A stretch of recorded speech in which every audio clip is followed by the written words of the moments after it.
Hello everyone, I am Balpreet Singh, supply chain IT professional, and I've been talking about AI in supply chain management. In the first episode, we talked about what is supply chain management, how do we understand the process behind supply chain, and how artificial intelligence could be put to great use in supply chain management processes. Now, let's talk about one use case where we have seen a success story of how artificial intelligence can give business value. Let's look into that. Let's delve further. This use case is about Walmart, one of the biggest companies in the globe. In fact, the biggest retailer around the globe. Let's get into a bit of a background. Walmart grossed $524 billion dollars in revenue in the year 2020. Their revenue was $519 billion dollars a year back in 2019. So let's look at the problem statement of what was it that they want to solve with AI. The problem statement that this team had was to reduce perishable waste and optimize inventory to serve customer better. We all know how perishable goods wastage is a big thing. It is simply a crime that the food has to get wasted, where so many of people across the globe are going hungry on a daily basis. So this was the right use case to be picked up. Now, how was this done? The problem was taken care by their internal team, which is called as Walmart Global Tech. A big part of this team works out of Bangalore in India. So in 2018, they thought about using artificial intelligence to solve this problem in house. Now let's look at some key actions that they took. So key actions that they wanted to do was improve their demand forecasting models from what they already had in legacy systems. Along with this, they also wanted to improve the visibility and flexibility of the demand management stakeholders from what they were tuned to using the earlier tools. Let's get deeper into this. What all did they do along with these actions? So, in the further steps, they thought of providing the right flexibility and visibility to these stakeholders so that the right decision making can be done.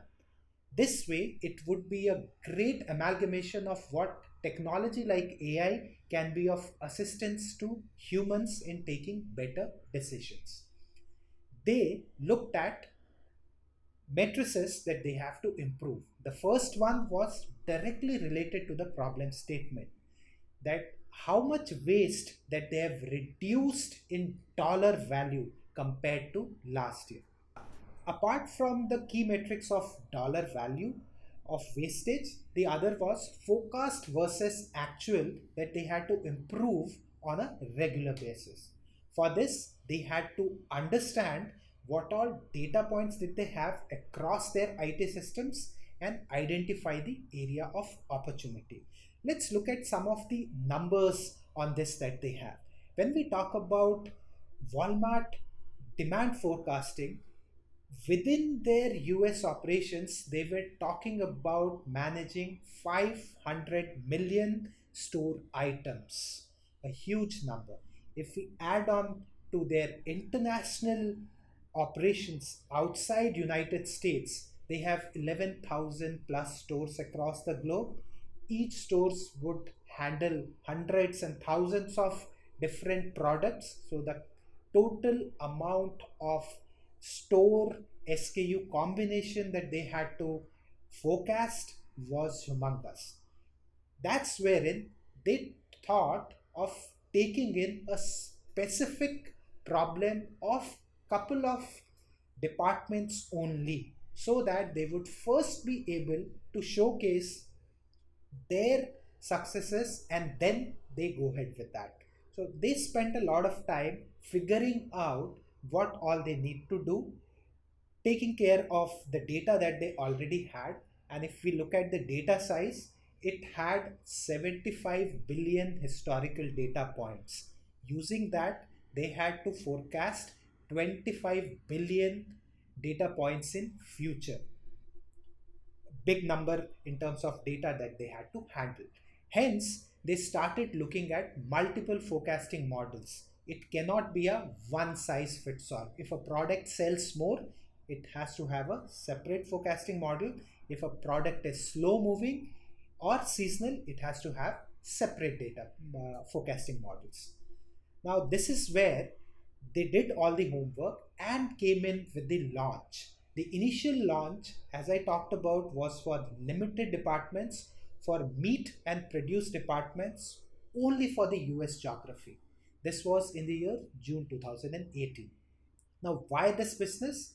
When we talk about meat and produce, we know that they have a limited shelf life.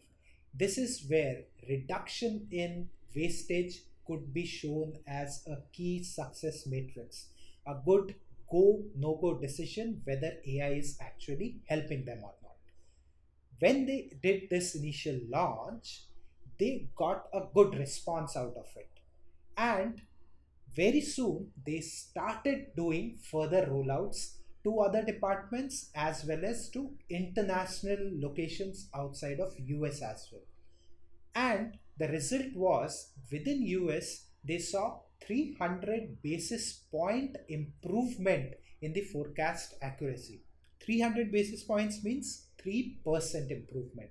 A huge number when we would talk to any supply chain professional who understands demand planning. It's a huge jump from a base which would have already been a significant higher number. Now, how did these things happen? They had a good stakeholder management with their businesses, the demand management team.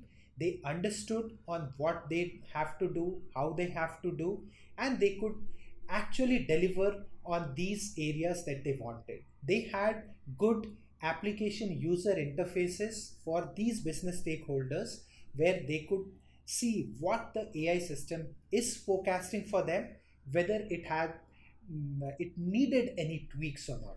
And if it needed any tweaks, the system also remembered the number of changes, the number of touches that it needed before the demand forecast became the correct number to be used in day-to-day business. So this way, using the initial what we call as MVP, minimum viable product, they built on top of the successes and they kept uh, riding on these successes further and further. When we look at it, it was a huge success story for their in-house team. The product team, the technical team actually could make this as a great success story. When we talk about this as a great IT usage in terms of how AI can help supply chain, this is one of those use cases I would say would be right at the top. So this is all about the current episode. Now let's also have a small sneak into what we are doing next. The next episode, we will have two more case studies for you. So do like, share, and let peers around you know about this content.